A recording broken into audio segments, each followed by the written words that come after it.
வணக்கம். 0.41 பாரை பின்னமாக மாற்றுகன்னு கேட்டிருக்காங்க. நமக்கு இது ரொம்ப எளிமையான கேள்வி. இப்ப நமக்கு 0.41 இருக்கு, மேல பார் இருக்கு.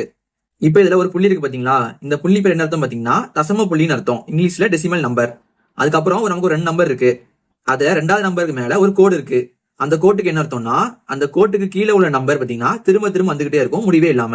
அப்ப நமக்கு 0.41 பார்னா என்ன அர்த்தம்னா 0.4111 இந்த ஒண்ணு மட்டும் திரும்ப திரும்ப வந்துகிட்டே இருக்கும். இப்ப நம்ம இந்த நம்பரை பின்னமா மாத்தணுமா? நம்ம இதை ஈஸியா பண்ற ஒரு ஃபார்முலா இருக்கு. என்ன ஃபார்முலானா AB - A/90.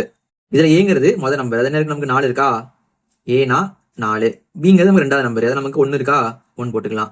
இப்ப எல்லாம் அப்ளை பண்ணலாம் பாருங்க. நமக்கு AB அப்படின்னா A × B கிடையாது, ஏயும் பியும் சேர்த்து எழுதணும். அப்புறம் என்ன வரும், ஏனா 4, பினா 1, அப்ப என்ன போட்டுக்கலாம், 41 போட்டுக்கலாம். அடுத்து -A என்ன இருக்கு, நமக்கு 4 இருக்கா, அப்ப நம்ம 4 போட்டுக்கலாம். அடுத்து /90. இப்ப நம்ம 41 4 கழிச்சோம் அப்படின்னா நமக்கு என்ன வரும், 37 வருமா, 37. கீழே இருக்கு 90 இருக்கு, /90. அப்ப நமக்கு 37/90 தான் தேவையான ஆன்சர். இது நமக்கு ஆப்ஷன் C ல இருக்குது. இதே மாதிரி உங்களுக்கு கொடுத்திருக்கேன். இதை பின்னா மாத்தணும் என்ன வருது, நீங்க கீழே கமெண்ட் பண்ணுங்க.